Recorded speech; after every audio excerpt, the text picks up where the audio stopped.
So my research within the XCEPT program focuses on non-state actors, and I'm particularly looking at the Lake Chad Basin. The lake has been a source of livelihood for many generations, but has also been a source of conflict. And non-state is itself a very tenuous sort of concept. It's often conflated with illegality, informality, but I'm looking at the ways in which people themselves are trying to survive in situations of conflict and violence with very little.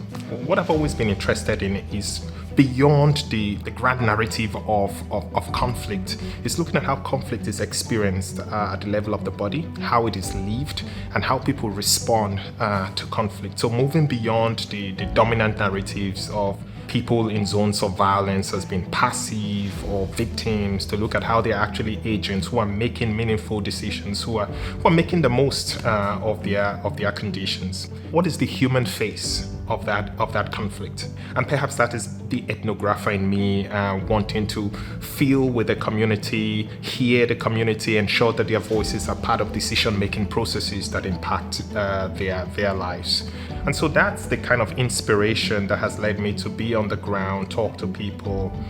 What has stood out for me is the remarkable ability of people to not just negotiate situations of violence, but to be part of the solution to the problem. And this is why a lot of my research has been about not just advancing the field of scholarship, but also learning from the local in terms of advances in knowledge that they are making, and sometimes that are ahead of what we can ever produce as researchers or practitioners. So it's just the remarkable ability of people to both negotiate situations of violence, to make meaning out of their lives, and ultimately to connect with that humanity that is part of violent context.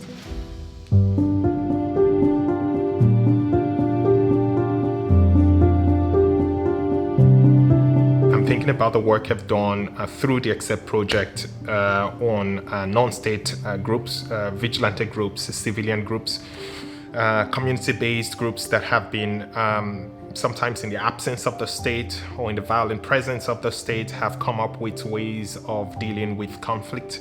And this work has been picked up by the United Nations Development Programme for Africa, who have been thinking about hybrid governance and thinking about the ways in which the very concept of government can shift into governance, where we begin to see security as not just centered in one particular agency, but seeing security as something that is hybrid, that everybody participates and partakes in that concept of security.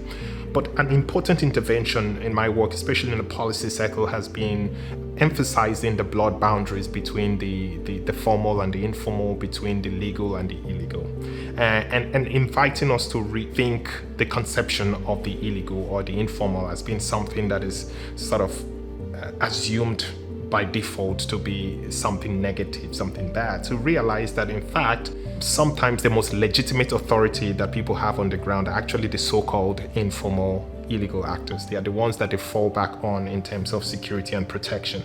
And to begin to look at ways in which we can create policies that facilitate this sort of hybridity. Protection can come from different angles, and that oftentimes it's not one actor but multiple actors working together to bring about peace and sustainability. And this is something that I've been very happy to see, the way in which that has been part of UN thinking about non-state actors, certainly diluting the sort of negativity around non-state actors to begin to see them as, in many contexts, a legitimate actor and the agent of protection.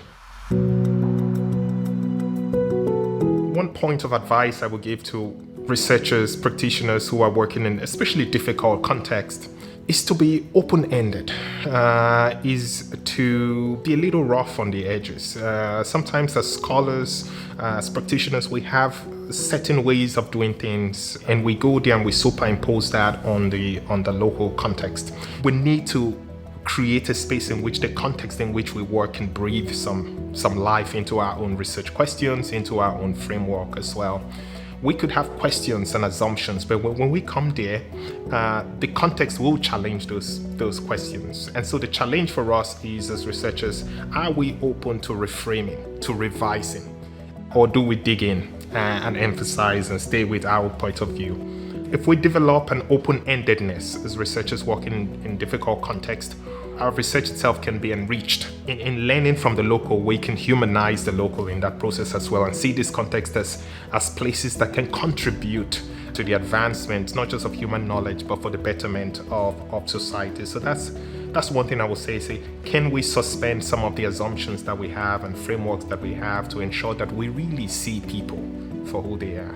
Whenever I think about this, I always think about my time in South Africa, and South Africans, when they greet you in the morning, they will say Sawubona, which means I see you. And so the question that I reverse is, can we see the local? Can we say Sawubona, I see you? And what does that mean to see? And perhaps it means us ourselves unseen certain kind of assumptions that we have in order to be able to properly see the local. So that's what I would say.